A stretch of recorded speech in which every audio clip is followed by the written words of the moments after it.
ನೀವು ವಿಂಡೋಸ್ 10ನಲ್ಲಿ ಹೊಸದಾಗಿ ಇನ್ನೊಂದು OS ಅನ್ನು ಲೋಡ್ ಮಾಡಿದಾಗ ನಿಮ್ಮ ಸಿಸ್ಟಮ್ನಲ್ಲಿ ವಿಂಡೋಸು ಮತ್ತು ವಿಂಡೋಸ್ ಡಾಟ್ ಓಲ್ಡ್ ಅಂತೇಳಿ ಎರಡು OS ಕಾಣ್ತಾ ಇರುತ್ತೆ.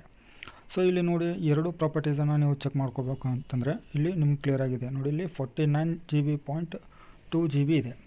ಇಲ್ಲಿ ಒಂದೇ OS ಇಂದ ಆಯ್ತಂದರೆ 25 GB ಇದೆ.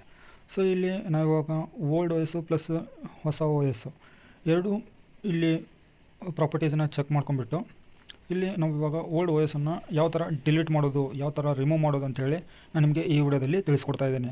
ಸೊ ವಿಡಿಯೋನ ಶುರು ಮಾಡೋಕ್ಕೂ ಮುನ್ನ ನೀವೇನು ನನ್ನ ಚಾನಲ್ಗೆ ಹೊಸಬರಾಗಿದ್ದರೆ ಚಾನಲ್ಗೆ ಸಬ್ಸ್ಕ್ರೈಬ್ ಮಾಡ್ಕೊಳ್ಳಿ, ನೋಟಿಫಿಕೇಷನ್ ಬಟನ್ ಕೂಡ ಆನ್ ಮಾಡಿಟ್ಕೊಳ್ಳಿ. ನಾನು ಅಪ್ಲೋಡ್ ಮಾಡೋ ಎಲ್ಲ ಮಾಹಿತಿ ವಿಡಿಯೋಗಳು ನೋಟಿಫಿಕೇಷನ್ ಬರ್ತಾ ಇರುತ್ತೆ. ಸೊ ಇಲ್ಲಿ ನೋಡಿ, ನೀವು ಮೊದಲನೇದಾಗಿ ಸಿ ಡ್ರೈವಲ್ಲಿ ಬರಬೇಕಾಗತ್ತೆ.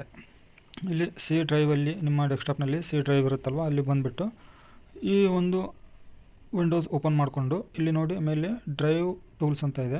ಇಲ್ಲಿ 3 ಆಪ್ಷನ್ ಕಾಣ್ತಾ ಇದೆ. ಆ 3 ಆಪ್ಷನ್ನಲ್ಲಿ ನಾವು ಕ್ಲೀನಪ್ಪನ್ನು ಸೆಲೆಕ್ಟ್ ಮಾಡ್ಕೊಳ್ಳೋಣ. ಕ್ಲೀನಪ್ಪನ್ನು ಸೆಲೆಕ್ಟ್ ಮಾಡ್ಕೊಂಡ ನಂತರ ಈ ಥರ ನಿಮಗೆ ನೆಕ್ಸ್ಟ್ ಪಾಪಪ್ ವಿಂಡೋ ಓಪನ್ ಆಗುತ್ತೆ. ಇದರಲ್ಲಿ ನೀವು ನಿಮ್ಮ ಓಲ್ಡ್ ವಿಂಡೋಸನ್ನು ಡಿಲೀಟ್ ಮಾಡಬೇಕು ಅಂತಂದರೆ ಇಲ್ಲಿ ನೋಡಿ ಕ್ಲೀನಪ್ ಸಿಸ್ಟಮ್ ಫೈಲ್ಸ್ ಅಂತ ಇದೆ, ಇದ್ರ ಮೇಲೆ ಕ್ಲಿಕ್ ಮಾಡ್ಕೋಬೇಕಾಗತ್ತೆ. ಮತ್ತು ನಿಮಗೆ ಈ ಥರ ಒಂದು ಪಾಪಪ್ ವಿಂಡೋ ಓಪನ್ ಆಗುತ್ತೆ.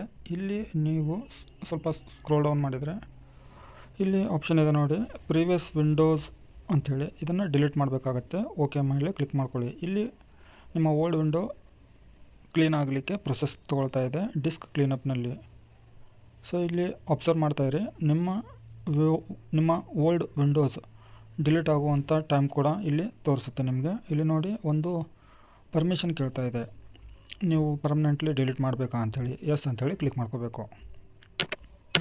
ಇದು ಸ್ವಲ್ಪ ಟೈಮ್ ತೊಗೊಳುತ್ತೆ, ಹಾಗಾಗಿ ನಾನಿಲ್ಲಿ ಫಾಸ್ಟ್ ಫಾರ್ವರ್ಡನ್ನು ಮಾಡಿ ತೋರಿಸ್ತೀನಿ.